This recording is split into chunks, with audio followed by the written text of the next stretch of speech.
नमस्कार, हरियाणा विशेष में आपका स्वागत है। मैं हूं आपके साथ सुप्रीत सचदेव। हरियाणा विधानसभा के बजट सत्र का दूसरा दिन सवालों भरा रहा। हरियाणा विधानसभा में खराब फसलों का मुआवजा नहीं दिए जाने का मामला जोर शोर से उठा।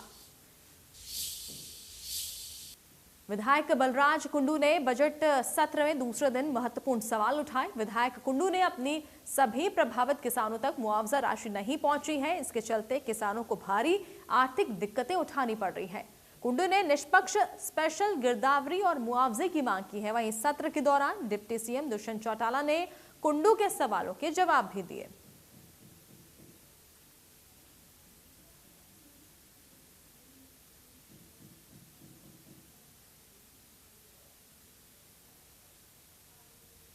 गांव के अंदर मुआवजा दिया है माननीय अध्यक्ष महोदय, जबकि मेरे हलके में जो है 42 के 42 गांव में ऐसा कोई भी गांव नहीं है जो इससे इफेक्टेड ना हो। और मैं आपकी जानकारी, एक बात मेरे पास तथ्य, मेरे पास कंप्लेंट आई है, गांव के अंदर जो ये भी मुआवजा दिया गया है, गांव में इफेक्टेड अगर 1000 एकड़ या 700 एकड़ है तो मात्र 200 एकड़ को जो है ना मुआवजा मिला है। ये मेरे पास प्रूफ के साथ है। मैं आज भी ऐसी फोटो दिखा सकता हूं आपको जिसमें आज गेहूं भी नहीं बोए हैं और अब गेहूं की फसल जो ज्यादा बारिश की वजह से उसकी कोई गिरदावरी आज तक नहीं हुई है। तो सिर्फ क्या नाम अखबार में ये दिखाने के लिए सरकार का है कि हमने मुआवजा दे दिया, क्योंकि मौके पे वो जो 10% 20% मुआवजा भी नहीं है। 30-32 गांव जो है ना, मैम के अंदर 35 गांव हैं, उसमें मात्र 14 गांव। कहां का न्याय है ये?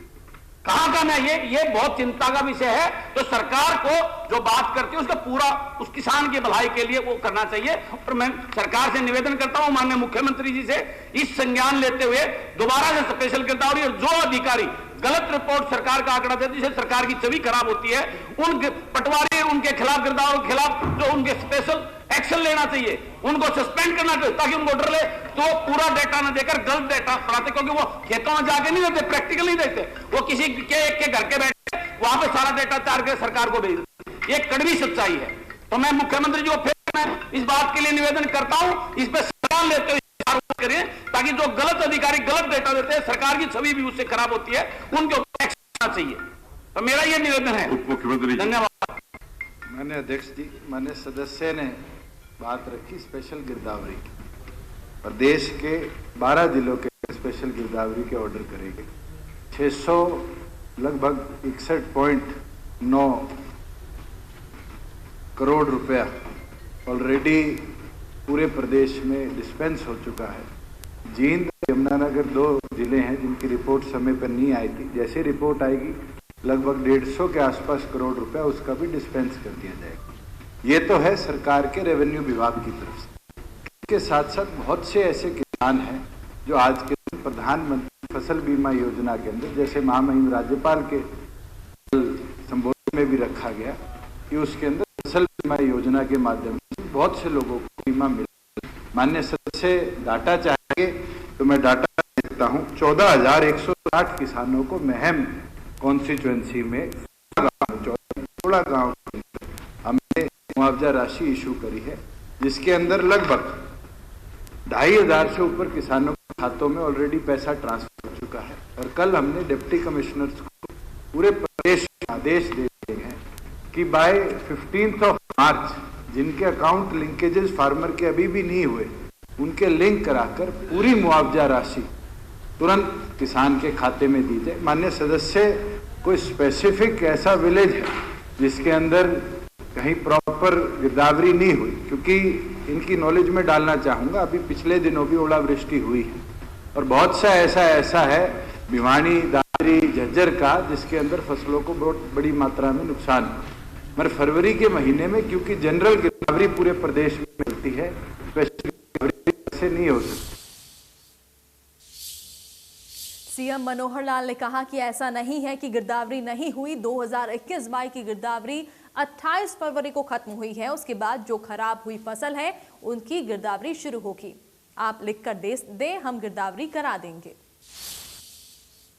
मैं ये माननीय सदस्य को बताना चाहता हूं कि वर्तमान में रबी 21-22 की फसल चल रही है और ये रबी 21-22 का मुआवजा नहीं है। रबी 21-22 का तो अब गिरदावरी चल रही है और 28 फरवरी तक उसका टाइम खत्म हुआ है।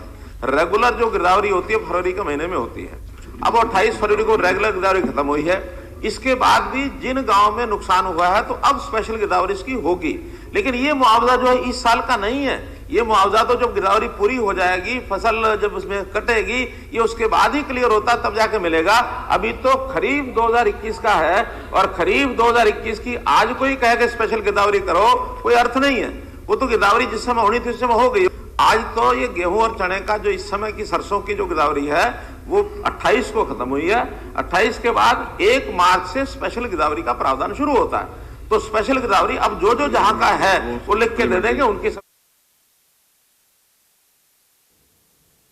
तो इस तरह से सीएम मनोहर लाल ने सदन में जवाब दिया। गिरदावरी को लेकर पूरे प्रदेश भर में गिरदावरी करा रही है सरकार, गिरदावरी नहीं हो रही है ऐसा नहीं है, मुख्यमंत्री ने ये साफ कहा है। तो सदन में इस तरह से मुख्यमंत्री ने अपनी बात रखी, मनोहर लाल ने यहाँ पर मुख्यमंत्री ने अपनी बात यहाँ पर रखी है। बजट सत्र के दूसरे दिन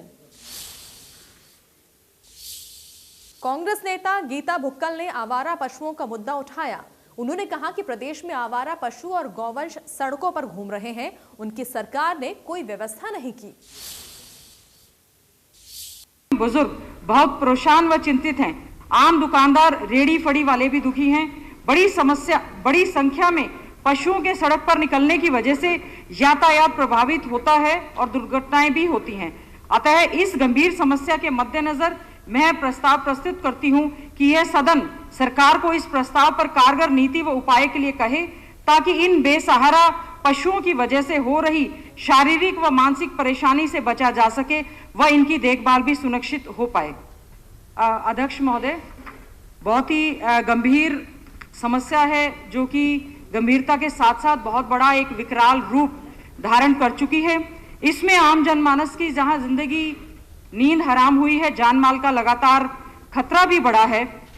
यह बहुत ही महत्वपूर्ण विषय है और इसको महत्वपूर्ण तरीके से मैं समझती हूँ सीरियसली लिया भी जाना चाहिए। हमारा जो पशुधन, जो हमारा धन था, जो पशुधन था हमारा, आज वो बेसहारा और आवारा इसलिए कह रहे हैं, सड़कों पर धक्के खा रहा है, जिसकी वजह से बहुत ज्यादा नुकसान हुआ है। विशेष तौर से आपने देखा होगा, हम शुरू से कहते हैं, माननीय मुख्यमंत्री जी ने कहा कि आप इनको आवारा कह रहे हैं, तो ठेस पहुंचती है, वाकई ठेस पहुंचती है कि गायें हमारी माता है। तो हम शुरू से बचपन से छोटे से सुनते आ रहे हैं कि गायें हमारी माता है और पूजनीय है और हम उसकी पूजा भी करते हैं। लेकिन जिस समय ये गायें या गौवंश कूड़े के ढेर को खा रहे होते हैं या बायो वेस्ट जो है उसको खा रहे होते हैं या गंदगी के ढेरों में कहीं इधर उधर जा रहे होते हैं, और ये पशु जिस प्रकार से जान माल का खतरा इस तरह से बना हुआ है और बहुत सारे एक्सीडेंट हो चुके हैं, ये पूरे शहर या ग्रामीण अंचल को डिफेस करते हैं, तो ये बहुत ही बड़ा एक चिंता का विषय है। अध्यक्ष महोदय, मैं सदन में कहना चाहूंगी, कम से कम 3 बार तो मेरी गाड़ी खुद भी नील गाय की वजह से, बंदर की वजह से मेरी जबरदस्त एक्सीडेंट हुआ है। और बहुत सारे आंकड़े मैं यहाँ पर रखना चाहूंगी। और आपने देखा होगा कि एक तो गांव जो हमारी गाय या गोवंश है जो सड़कों पर जाता है, उसमें सबसे बड़ी जो समस्या आ रही है, जो राजस्थानी गायें, बड़े बड़े सींग वाली राजस्थानी और गुजराती जो गायें जो बड़े बड़े हजारों की तादाद में निकलती हैं, झुंड के झुंड सड़कों पर निकलते हैं, वो जहां सड़कों के आवागमन को रोक के रखते हैं, वहां पर यातायात को वो प्रभावित करते हैं, उससे बहुत ज्यादा एक्सीडेंट्स और इंसिडेंट्स होते हैं, बहुत ज्यादा दुर्घटनाएं हो रही हैं, इससे बहुत ज्यादा डेथ भी हो रही हैं और बहुत सारे लोग ऐसे जो है विकलांग और दिव्यांग भी हो रहे हैं। इधर कृषि मंत्री जेपी दलाल ने कहा कि आवारा गोवंश के लिए सरकार ने गौशालाएं बनाई हैं और इस पर लगातार काम चल रहा है। अब हम सब का दायित्व है, सभी सदस्यों का, कि सबका सहयोग लेकर के ऐसा प्रण लें कि इस समस्या का समाधान मिलजुल करके हम करें और हरियाणा को जो सड़कों पर गोवंश है या जो बेसहारा पशु हैं उनसे मुक्त कराएं। और ये संभव है, ऐसा नहीं है कि सरकार के दायित्व में, जानकारी में ये विषय नहीं है। सरकार ने बहुत सारे कदम उठाए भी हैं। हमने इस विषय में लावारिस पशुओं के पुनर्वास के लिए नई गौशालाएं, नंदीशालाएं, गो अभयारण्य खोले हैं, जो समय समय पर हमने अभियान चला करके लोकल बॉडी के माध्यम से, पंचायतों के माध्यम से, सड़कों से और से इनको इकट्ठा करा के गौशालाओं में इनको स्थापित भी किया है। लेकिन बीच बीच में फिर वही स्थिति आ जाती है, कहीं न कहीं से कुछ लोग फिर उसी तरह से अपने बेसहारा या अनुपयोगी जो पशु हैं उनको छोड़ देते हैं। हमने गौ सेवा आयोग का गठन किया है और गौशालाओं की संख्या बढ़ाने का काम भी किया है। इस वक्त हमारे पास लगभग 4.5 लाख गौवंश है, गौशालाओं में है। पहले की संख्या में हमने दुगनी गौशालाएं कर दी है। अभी हमने पिछले ही साल नीति बनाई है कि जो गौचरण की या पंचायत की भूमि है, कोई आदमी या कोई संस्था गौशाला खोलना चाहता है तो उसका रेट बिल्कुल कम कर दिया है। 1000 रुपये प्रति एकड़ प्रति साल लेकर के 10 एकड़ तक जमीन कोई संस्था गौशाला के लिए लेना चाहे तो उसको डिप्टी कमिश्नर की अध्यक्षता में ही कमेटी को लोकल लेवल पर फैसला करने की उसको अथॉरिटी दे दी है। तो इसमें कोई सामाजिक संस्था पंचायत से संपर्क करके या पंचायत कोई दानी सेठ हैं और हैं, संस्थाएं हैं, कॉर्पोरेट हाउस हैं, उनसे संपर्क करके अपने इलाके में जहाँ जहाँ ये ज़्यादातर गौवंश घूम रहा है उनको इन गौशालाएं स्थापित करके काम में ले सकते। गृह मंत्री अनिल विज ने आज राज्य के लोगों से आह्वान करते हुए कहा कि बेसहारा पशुओं के रखरखाव के लिए सरकार तो व्यवस्था कर ही रही है, लेकिन चारा इत्यादि देने के लिए लोगों को आगे आना चाहिए। संस्थाएं बनाएं ताकि एक भी गाय भूखी ना मरे, और जहां पर अन्य जानवरों की बात की गई है उनके पालन की भी वहीं पर व्यवस्था की जाए ताकि अन्य जानवर भी वहीं पर पाले जा सके। और ये दायित्व सरकार पे ना छोड़कर लोग अगर इसकी जिम्मेवारी उठाएं तो ना, पंजाबी में कहते हैं नाले पुन ते नाले फलियां, लोगों को काम भी करेंगे और लोगों को इसका पुण्य भी मिलेगा। ये समाज सेवा का काम है, लोगों को इसमें आगे बढ़कर आना चाहिए। सरकार व्यवस्था बना दे और लोग इसके पालन का काम करें। खेतों में बिजली सप्लाई का मुद्दा भी विधानसभा में उठा, जिसका जवाब कृषि मंत्री जेपी दलाल ने दिया। मेरा सवाल ये है, जब सरकार ने ये पॉलिसी लागू की तो क्या वहां जो सर्विसेज थी सेक्टर्स में पूरे हरियाणा में, क्या उनको मजबूत करने के लिए कोई तैयारी की थी? और अब इन्होंने कहा कि हमारे पास 708 करोड़ आए हैं। मैं जिस कॉलोनी में रहता हूं मालवी टाउन, कम से कम तकरीबन 80 करोड़ वहां से सरकार के पास आए। मैं ये पूछना चाहता हूं कि हरियाणा के लोग सेक्टर्स में भेड़ बकरियों की तरह जीने को मजबूर हैं। वहां सीवर लाइन, वाटर लाइन, आपकी स्ट्रॉम लाइन, बिजली लाइन, जो पहले प्लॉटों के आधार पर डेंसिटी जो 12.5 थी उसको इन्होंने 20% कर दिया। 12 आदमी रहते थे, 20 आदमियों के लिए इन्होंने जो ये दिया है प्रपोजल, ये था। और वहां आदमी एक 500 की प्लॉट पर 4 फ्लोर बना के नहीं रजिस्ट्री करते हैं, तो आप अंदाजा लगाइए कि कितनी ये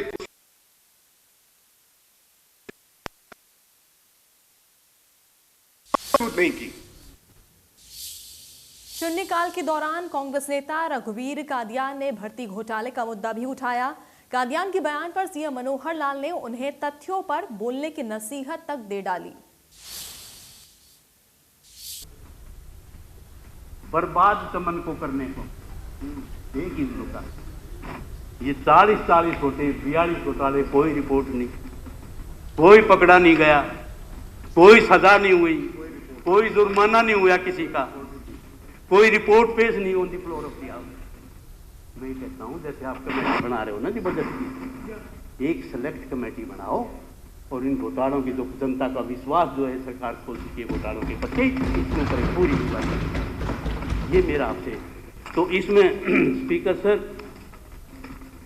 फोर्ब्स की रिपोर्ट है जी, फोर्ब्स ने भारत एशिया का सबसे बड़ा भ्रष्ट देश, और ये सरकार आने के बाद भ्रष्टाचार 38% से 69% हुआ। मैं अपने, मेरा रिकॉर्ड नहीं है, डाटा नहीं है, फोर्ब्स ये आपसे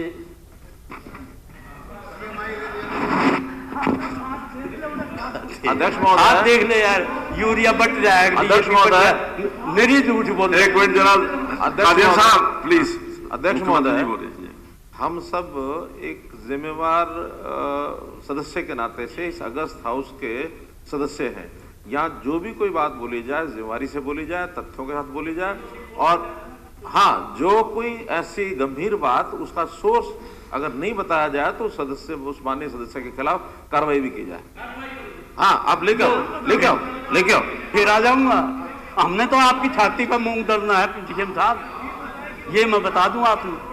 हाँ नहीं, लेकिन आपके मंत्री की तरह से नहीं। ये गोवेलियन मिनिस्टर हर जगह दूध, यूरिया मिल रहा है, डीएपी मिल रहा है, कहीं मिल रहा है भाई?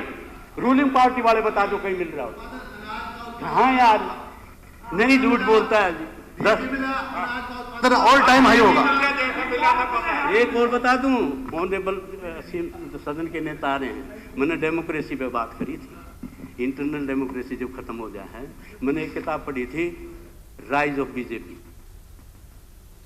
अगर इंटरनल डेमोक्रेसी नहीं रही तो किताब छपेगी डाउनफॉल ऑफ बीजेपी। आज बता रहा हूँ, ये रिकॉर्ड में आएगी बात, अगर देख ली बात। ये मैं छोटी बात नहीं कर रहा हूँ, ये फिलोसफी की बात कर रहा हूँ।